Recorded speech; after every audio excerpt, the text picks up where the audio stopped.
I am Groot. I am Groot. I am Groot. Welcome to class, Groot.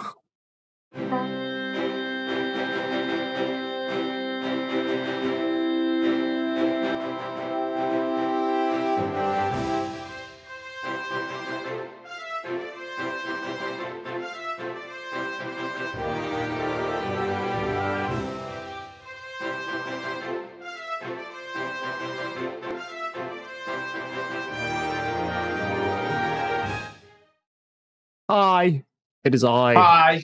Alix, and I am hosting Marvel Cinematic University, where each and every week I teach Jacob something about the Marvel Cinematic Universe that he didn't know and probably still doesn't because he's one of the worst students I've ever had. Fun fact. This is the first podcast we ever done where I'm complete AI. No, it's not this one, but it'll come soon and you'll know because it'll be more watchable. Probably.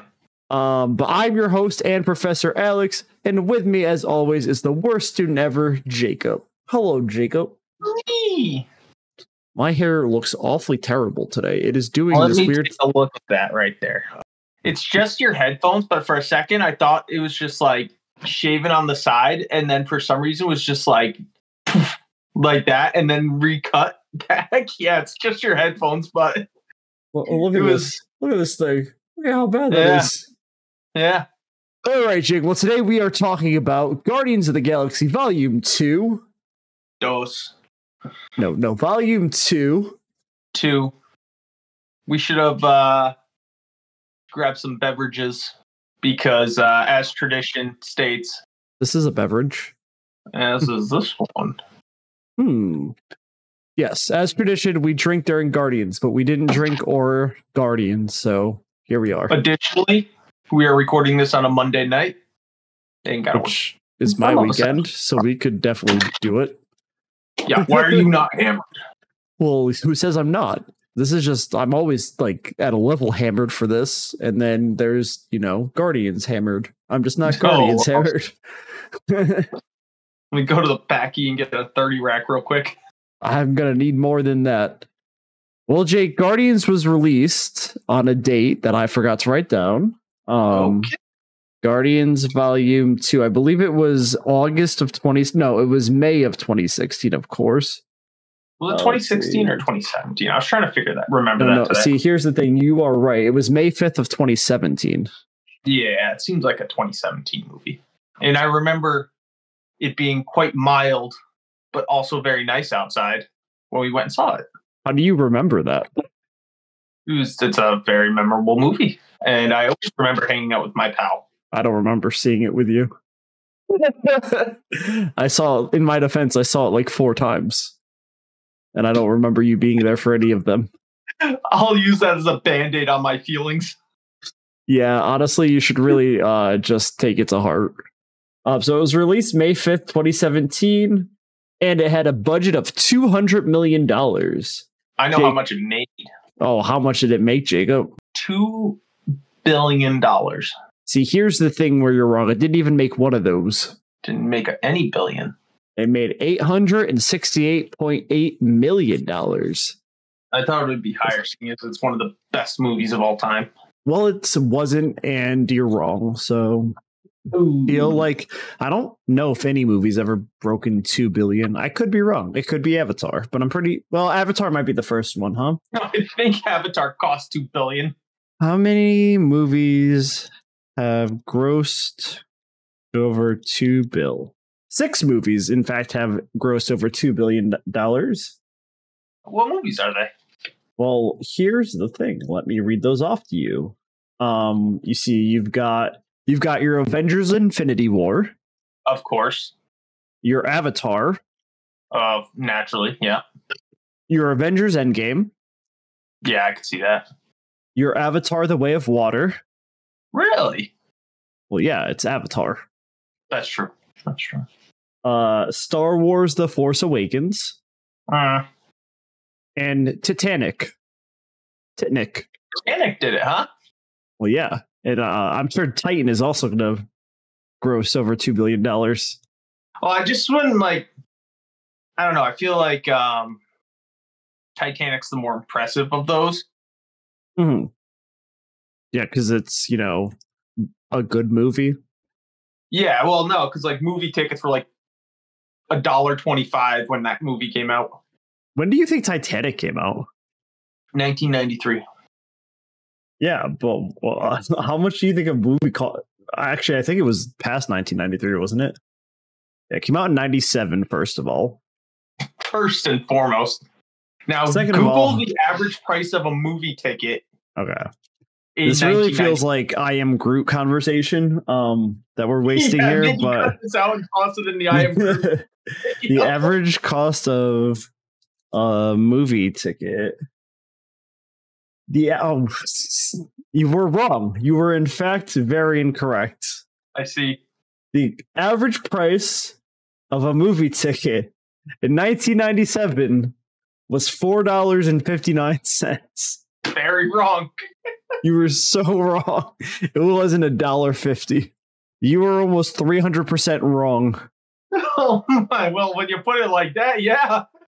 Hold on one second. And that wraps up I Am Groot season 2. Oh man, are we putting this at the end of I Am Groot? Yeah. Or are we just gonna make both of these episodes unwatchable? Because I'm behind both. I can get behind either of those. Well, make them unwatchable. Yeah. This movie was directed by James Gunn. It stars Christopher Pratt, Zoe Saldana, Bradley Cooper, Dave Bautista, and Vin Diesel. It's Bautista? Bautista. This movie takes place 6 months after the first Guardians, going back in time to 2014, before Age of Ultron. Okay. So this movie takes place 3 years before Infinity War. So we should have watched it sooner, is what you're saying? No, we're not watching these in order of chronologically. We're watching them in order of releasely. Oh, okay. I got you. Well, Jake, it's about damn time for you to tell me the plot of Guardians of the Galaxy Volume 2. He may have been your father, boy, but he wasn't your daddy. I've never seen it, so I can't. Volume 2. The opening scene, they're setting up to defend against an obelisk. Obelisk? It's an obelisk. It's an obelisk. An obelisk. Yep, they're trying to defend the Harbulary batteries. Is its full name Abigail Lisk? It is Abigail Lisk. Can we get those batteries back, Mrs. Abigail? Abigail Lisk, don't eat the batteries. Not the Harbulary batteries. Not the Arbulary batteries. So, they fight it. Drax thinks he can, cut this puppy open from the inside because the skin outside's too tough to pierce. Yeah, I mean, it's logically sound. Yeah. He might get through the gushy innards and then hit the skin, which is the same thickness on the inside as the outside. But I mean, who would have guessed that? Not me. Yeah, not me. Not I. Anyway, there happens to be a nice little on the Abigail Lisk's throat where not a nice little. It's a little. Not the. Oh, it's a. Well, that's what happens after Zoe Saldana takes her sword, goes. Yeah, I don't remember her sword going. Oh, it did. It went. Interesting. There's a lot of sound effects I don't remember from this movie. Yeah, no, I memorized them all today. So it also says that in the book here. Interesting. But yeah, spelt out actually. Then they take it back, the batteries back to the High Priestess who hired them. Not the High Priestess. She's like to Quill. She's like, "Hey, show me how to make babies the old-fashioned way." And and Quill's about it because he'll lay with any old thing. I mean, why wouldn't you? Even an Ascavarian. No, he'll lay with an Ascavarian. We know that. That is documented and confirmed. Documented and confirmed. Yep. Highly alleged. No, this one's confirmed. This isn't even highly alleged. Highly confirmed. Highly confirmed. Put that on a mug. So he lays with, or he says he'll lay with the Golden Lady, to which he doesn't do that. No. Rocket calls them conceited douchebags, and then they get out of there while he steals the batteries. And they don't know he steals the batteries at first, and he shows Drax and goes, "Look at these, he." Drax has a hearty chuckle, quite hearty if you ask me. Ha ha ha! And then when they're doing their little flyaway, they start getting chased by these gold people. And they're like, why are they coming after us? And then Drax goes, which is probably my favorite line in the whole movie, to be honest with you. Because Rocket stole some batteries. And then Rocket goes, no, I didn't. And then Drax goes, oh, yeah, right. He didn't. What a mystery this is. Man, Drax becomes the funniest character alive in this movie. I know. This is Drax's peak performance here. It must be a mystery. Oh, what a mystery. Oh, what a mystery this is. Throw that, and that's got to go on buy our mugs. Oh, what a mystery this is. Selling soon? Buy some stuff. Do it. Go to the merch link. Merch link now. You buy our stuff, we can make more stuff. Buy our stuff, we can make more podcasts. We cannot be poor. I wouldn't have to work no more. That'd be pretty sweet. So anyway, they have to go through this quantum astro field to avoid these gold people and their drone spaceships. As one does. And then Rocket says he's going to put a turd, Drax's turd specifically, in Peter's pillow. I mean, that's probably a hearty sized turd. Oh, it's famously large, according to Drax. Yeah, that would add up. But, Quill and Rocket, they're having a little dick measuring contest through this quantum astro field. And then they finally... A sword fight, one could call it. And but all the gold people, they did a little fly around, went zoop, zoop, all the way around.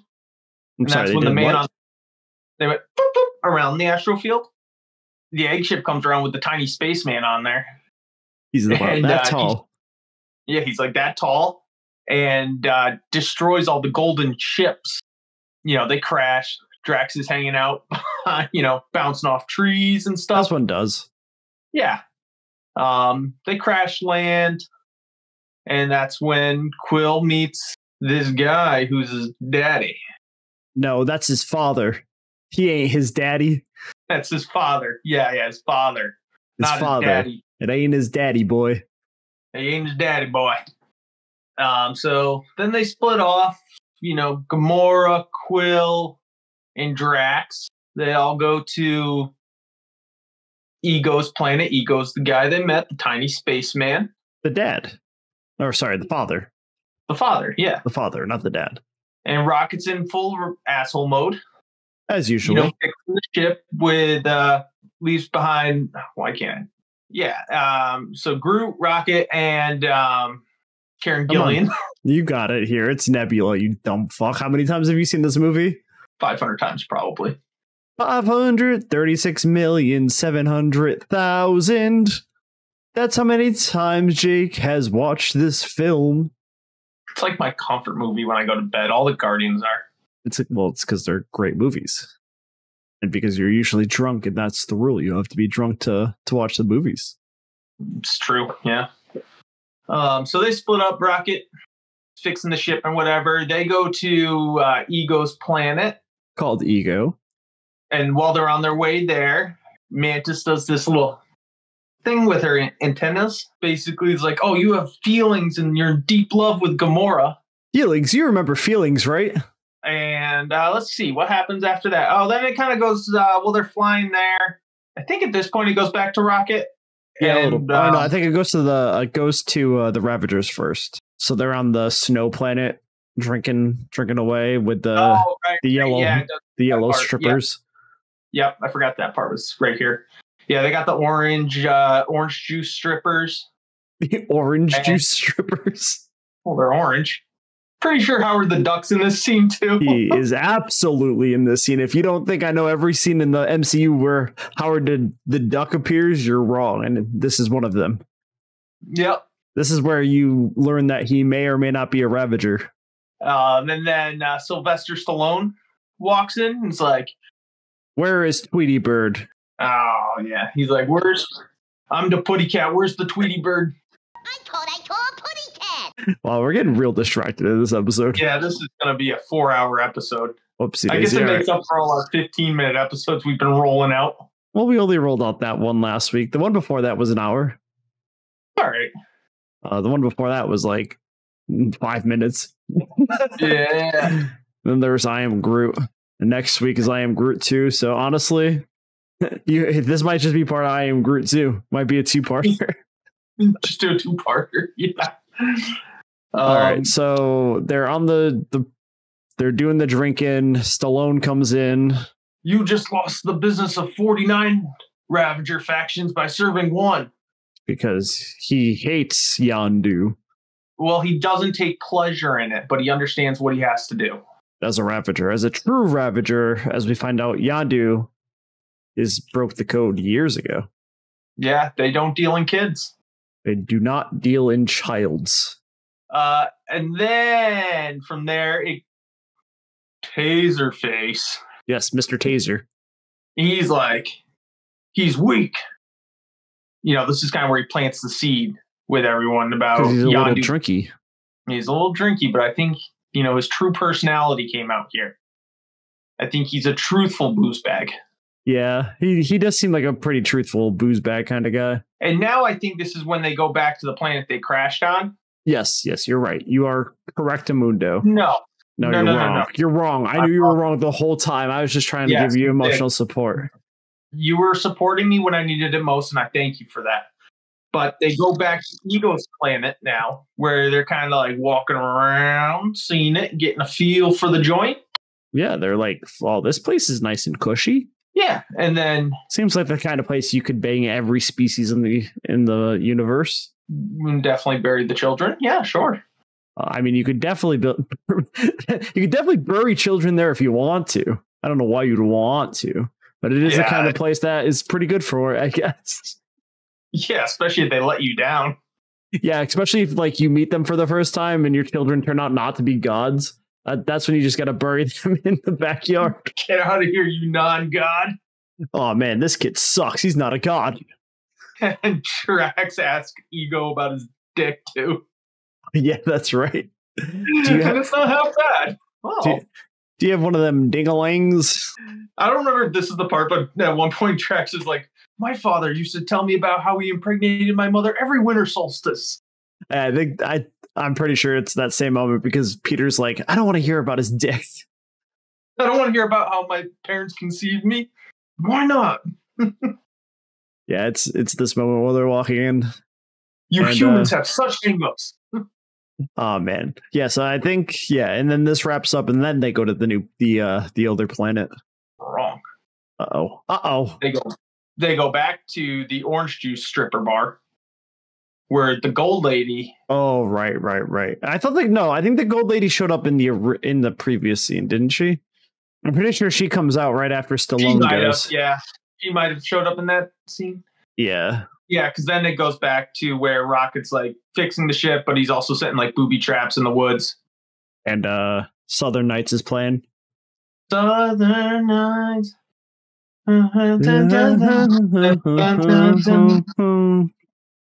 This movie has a 10 out of 10 soundtrack, by the way. Hell yeah. I think this might be the best one out of the three of them. I was going to ask you that question. Do you think out of the three, even though we haven't seen 3 yet, do you think this has the best soundtrack or the worst one?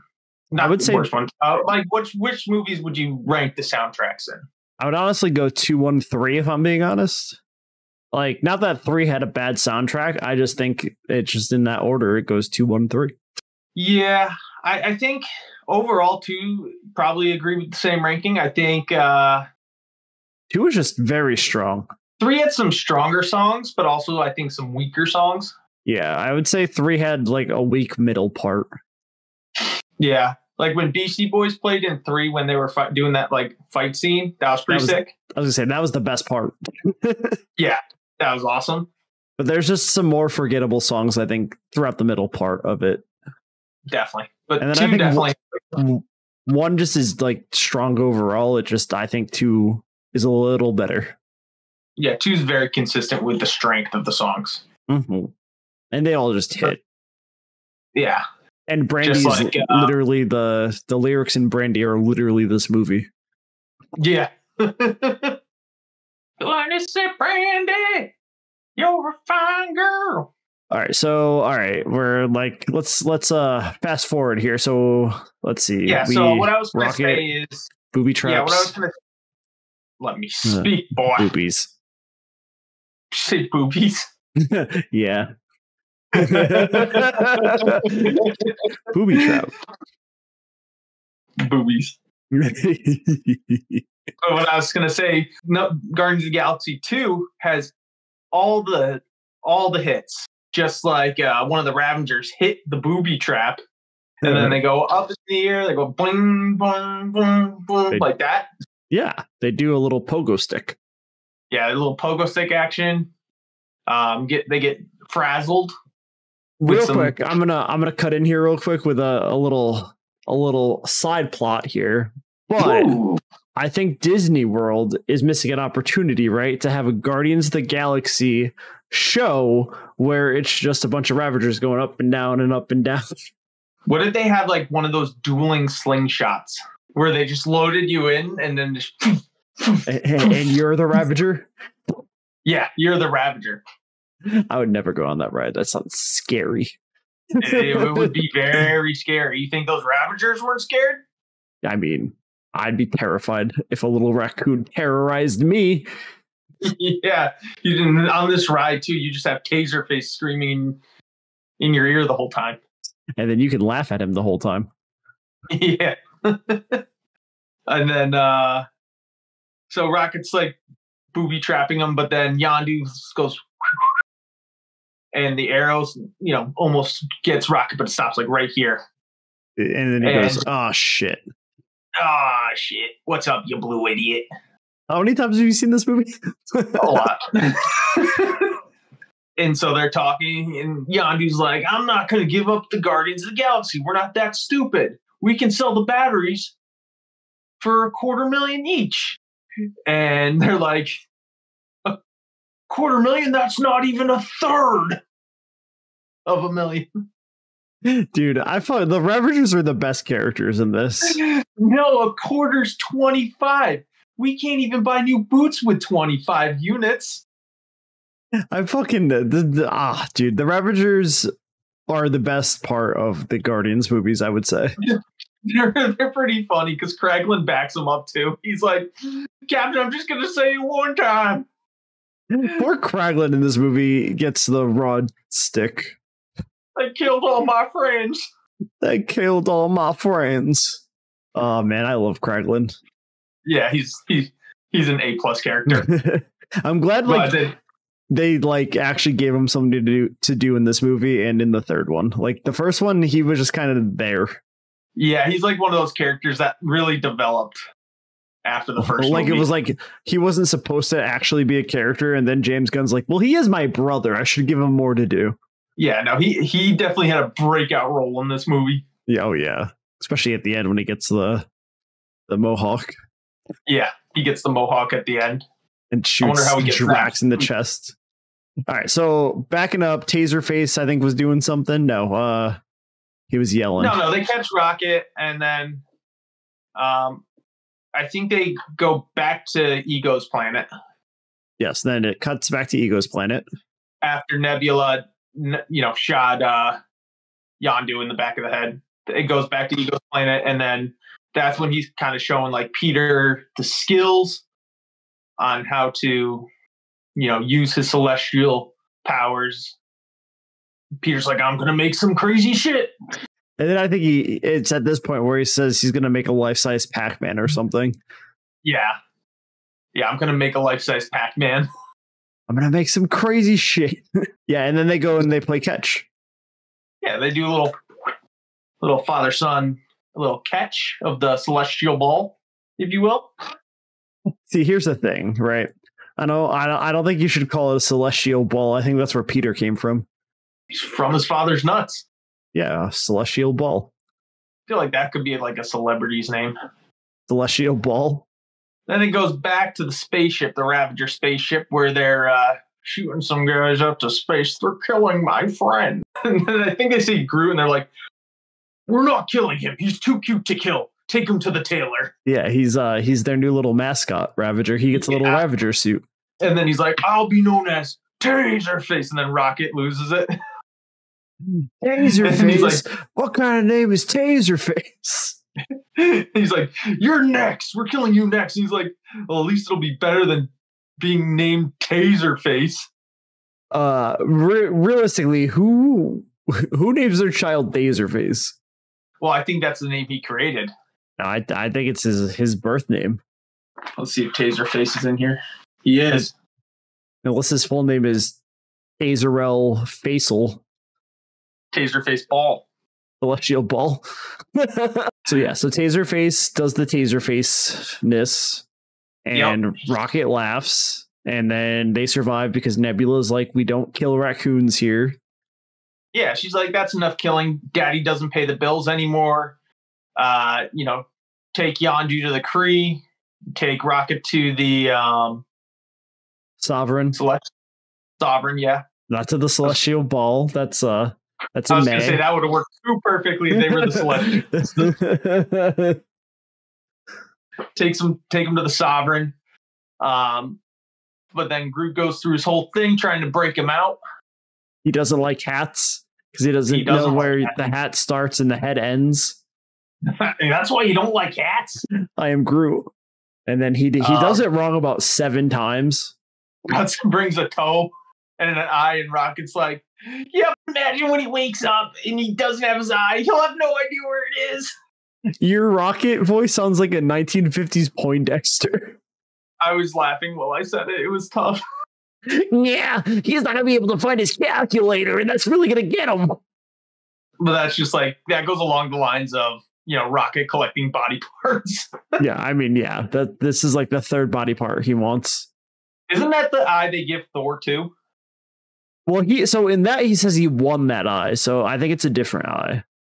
It would make sense if it was the same eye, but when he gives it to Thor, he says, I won this from a guy back on some planet. Oh. Yeah. Yeah. So you're wrong. But I could see how you would think that, because it would make sense. Yeah, we haven't watched that movie yet. But anyway, they, Cracklin, helps Baby Groot find the little thing for Yondu's head. And Nebula's already taken a ship at this point to go kill Gamora. Yeah, she's going to go dive bomb Gamora with a ship. And then they kill all the Ravengers on that ship because they're all traitorous dogs. They're not my friends. And they hop through like 100 and something jump gates. Yeah, or 700. I think it was like 897 or something like that. Yeah, to go save Quill, Gamora, and Drax. It's more jumps than anyone should do. Yeah, they should only do like 3 at a time. Yeah. While they're doing it, they're kind of like finding out about Ego, and like they find out Nebula gets there, starts fighting with Gamora. Gamora saves Nebula, but Gamora's like, I won. And she's like, no, you didn't. I saved you. And then Mantis takes Drax and everyone to go see the skulls. Gamora and Nebula find the skulls when after they're done fighting. Is that what it is? Yeah.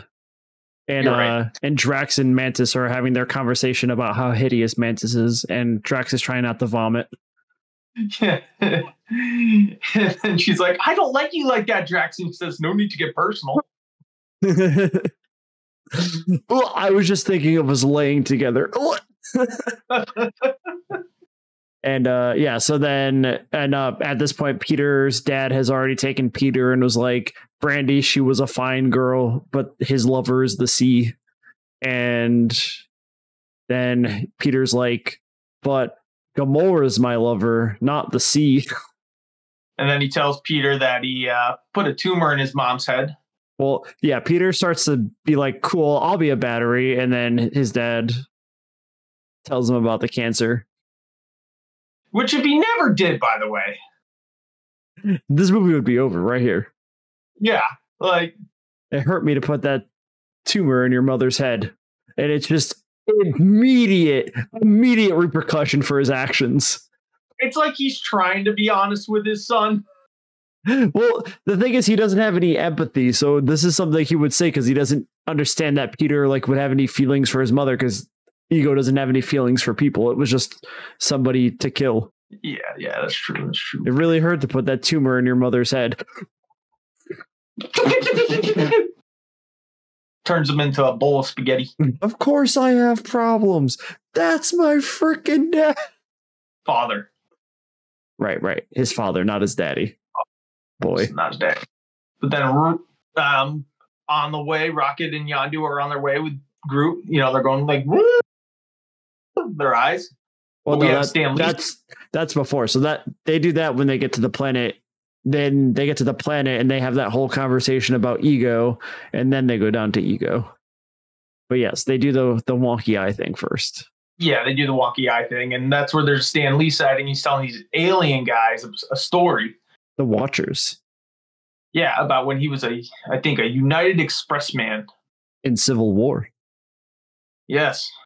Confirming that all the Stan Lee cameos are one character, maybe? He is talking to the Watchers, the ones who watch all of the universe. Love to watch. We'll talk about Watu the Watcher in a future episode. Except in like the third end credit scene, they stopped watching him. Well, so most likely Stan Lee isn't a Watcher. He might be the one above all, who's basically the god of the Marvel Universe. Because he's not shaped like a Watcher, and Watu is the Watcher of Earth, so it wouldn't he wouldn't be Watu because we see Watu later. Watu be crazy. Watu Brute? Watu doing? Watu doing? Nothing. How about you? Nothing. How about you? Watu up, though. Yeah, so they get to Ego. And then they descend on Ego and they crash on Ego. They do a crash on Ego, and then they're breaking in with an old mining machine that Yondu used to, I think, break into the Bank of Ascaveria. Yeah, that is accurate. Which is probably where Quill laid with an Ascaverian, if I had to guess. It's almost like that's one of my connections. It's highly theorized. That is definitely where he laid with an Ascaverian. But, taking it back a little bit, when Taserface was dying, he told the Sovereign where they were. So the Sovereign are showing up while they're slicing through everything to kill Ego. Mm-hmm. And they kind of ruined the whole party, right? Yes, they do ruin the whole party. Sorry, I was copying and pasting. Yes, they do ruin the whole party. They do really ruin the whole party. And that's when Peter and Rocket fly into kind of the center brain thing there. And they're like, hey, we gotta send Groot down. Because there's a little casing and only a little baby Groot can fit because the laser stopped working. And then Rocket's like, do you have any tape? And then Peter goes around and Drax is like, Scotch tape? And Peter's like, yeah. He's like, no. And he's like, then why would you say Scotch tape? And he doesn't think that he actually asks Nebula, so he has to go back and ask Nebula. Yeah, did you ask Nebula? Yeah. She heard me because she's sitting next to Yondu. Go ask Nebula. I knew you didn't ask her. And then Groot figures it out. Groot figures it. Well, not yet. I am Groot. I am Groot. I am Groot. That's the button that'll kill us.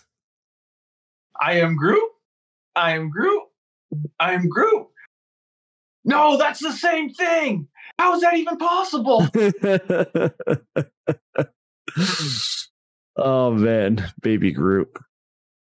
This is a good movie. It's filled with some little tidbits. Keeps you going. It might be the funniest of the Guardians. It's definitely up there.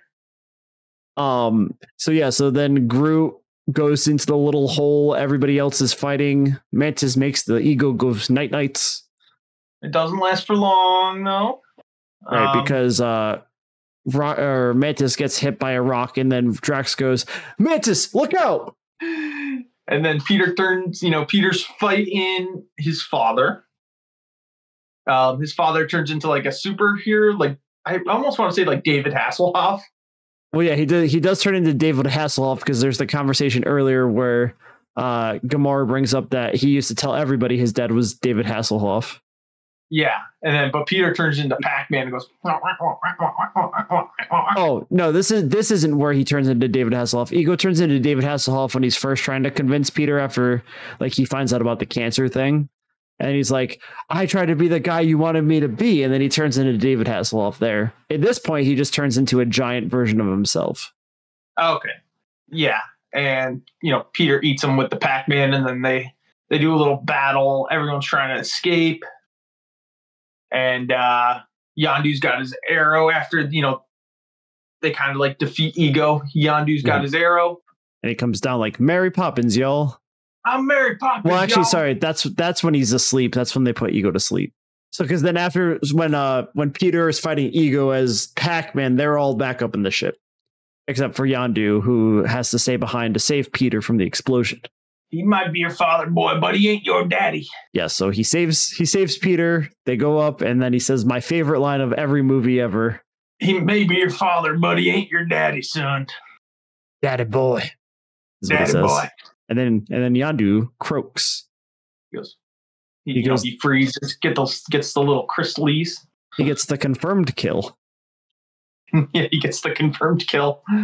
And then they have a Ravager funeral for him. Yeah, the Ravagers come because they hear about the good deeds that Yondu did, like steal that kid back. Oh, it's not a kid anymore, so it's okay. He's now his son, boy. Yeah. And, so he finally gets his Ravager funeral. I was going to say, and Peter gets a Zune.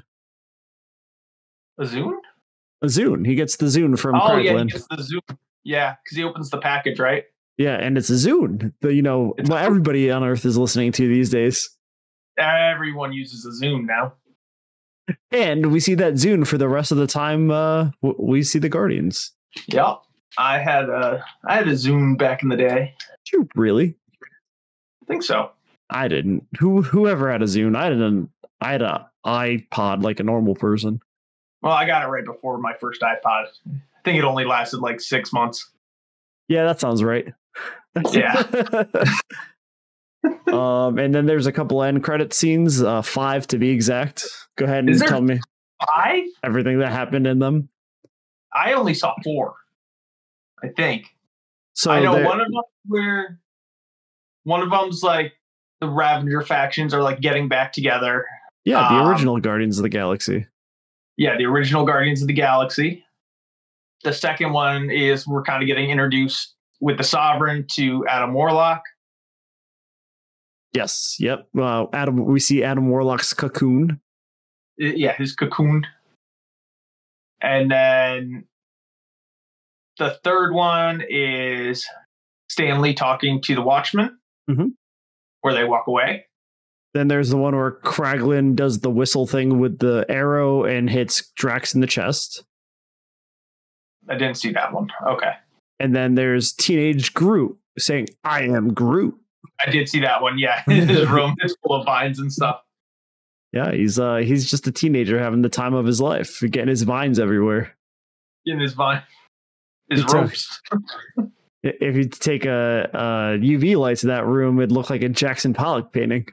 Yeah. And yeah, that is Guardians of the Galaxy Volume 2. Volume 2. Now, it is time for me to tell you the funnest of facts of Guardians of the Galaxy. There's quite a few facts and a couple connections. All right. Fun fact number 1. The song lyrics in the song Brandy outline the tragic romance of Eagle and Meredith Quill. Ego.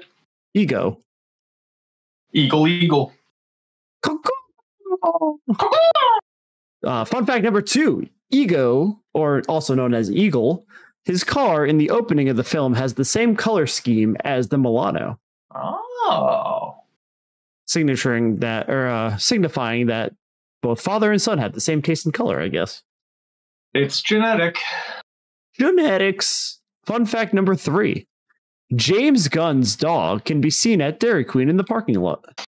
James Gunn loves throwing like his like personal life, like his wife, his brother, and his dog into these movies.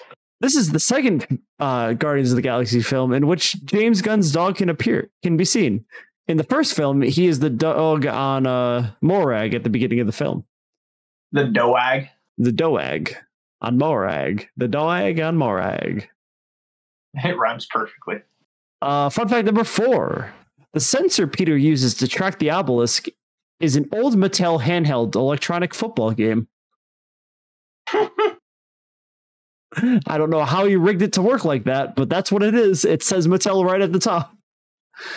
I was always suspicious of that game. Fun fact number 5. James Gunn filmed mocap for Groot for the Mr. Blue Sky dance. So some of that dancing is actually James Gunn's dancing. Talented dancer.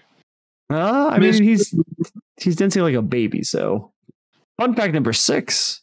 Quill's shirt says Gear Shift, a Tanique Galaxy invention. Interesting. Fun fact number 7.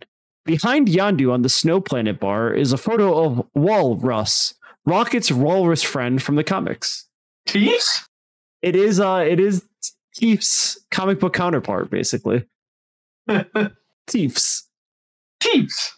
I'm Teefs because I have Teefs. Because even though we all have them, I have the most prominent Teefs.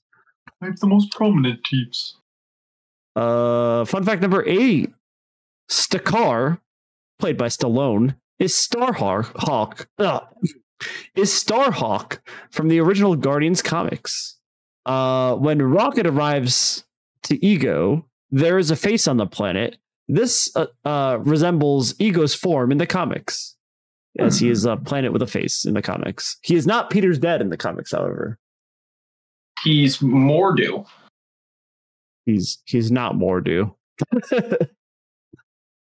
Mordu, I have come to bargain. Oh no, wait, Mordu is not that. That's Dormammu. Dormammu. We are mixing everybody up right now. Fun fact number something. All the Ravager captains at the end are the original Guardians of the Galaxy from the original Guardians of the Galaxy comic book. I want to spin off of that. I honestly thought it would happen, but now that James Gunn is back at DC, I don't think it's going to happen. I think if he was still with Marvel, I think there'd be a chance of that happening. Sylvester Stallone's also like 87 years old. Yeah, but he still does it. He's doing the Expendables 5, so I don't want to hear it. Yeah, no, he could totally do it. 50 of Groot's I am Groots in this film are F-bombs. Confirmed by James Gunn. Excellent. Outstanding. Everyone says that Peter Quill got the first F-bomb in the MCU in the third film, but Groot actually got it in the second film. I mean, could have been the first film too. It's just highly he probably theorized. Did swear in the first one too, to be honest. And here's a list of all the alien cameos amongst the corpses of bones at the end of the film. There's a Gungan skull. Jar Jar Binks is a Gungan. Pretty much. There's a skull that looks like Stitch from Lilo and Stitch. There is a face hugger from Alien. A Duck Worldian, which is Howard the Duck species. Davy Jones from Pirates of the Caribbean. A Rancor from Star Wars. And a Chitauri skull. You say David Jones instead of Davy Jones? No, I said Davy Jones. It sounded like David. It threw me for a loop, but I heard the rest of it. And here's it's all connected. The reason Groot stops dancing when Drax looks at him is because he knows Drax hates dancing and he doesn't want to look dumb in front of Drax. Drax is this hero. He just doesn't want, because he does it in the first film too. He just doesn't want Drax to judge him. Because Drax is a non-dancer. Non-dancer. In this universe, there's those who dance and those who don't dance. Then Drax dances in the third movie. Because now he's one of those who dances. He's a dancer. Drax fights. Groot fights with Drax throughout the entire film for destroying his song at the beginning of the film. But at the end, he cuddles him and forgives him. All throughout the film, every time he sees Drax, he starts hitting Drax. Because he destroys the thing at the beginning of the film and the song stops. It's funny. They're like, what do we have Baby Groot do during this film for the most part? Let's just have him fight Drax. Just let's have him be a fucking nuisance. Yeah. The Universal Neural Teleportation Network, which is what they go through all the jumps on to get to the different planets, is introduced to the MCU for the first time in this film and will be used throughout the MCU for the rest of the time to show space jumping. I have noticed that, yes. And Howard the Duck is hanging out with the Ravagers. Here's a list of planets that Rocket scrolls through when they're jumping planets. He sees Terra, which is Earth, Ego, which is Ego, Hala, which is home of the Kree, Dresla and Terma, which are from the comic Annihilation Conquest. During the jump, they race past two Cronins fighting. Cronins are Korg's race. Korg. So we see two Korgs fighting on their planet. Love it. They also pass Stan Lee talking to some Watchers. Saw that. The ship that Rocket and Yondu use. Oh, well, we kind of already went over this. The ship Rocket and Yondu was used in a bank heist on Ascavarian. Probably the same heist Quill laid with one. He did lay with an Ascavarian. Can we Google what an Ascavarian looks like? Oh, I can show you. Yes. Oof. Yeah, it's there's a reason Drax is pretty impressed by that. You don't want to lay with one of those. You do not want to lay with one of those, that is for sure. Yeah, moving parts going on there. Let's see, anything else do I have? Ego sees the god Peter sees the god Eternity when Ego touches him and he sees all that space in his eyes that shows Eternity, which is a space being. We'll talk about him when we talk about Thor: Love and Thunder. Okay. We see a statue of Ego fonduing a woman from Mantis's race, maybe symbolizing something in the future. That's where he got Mantis. A little baby Mantis may be related to little baby Peter. Maybe.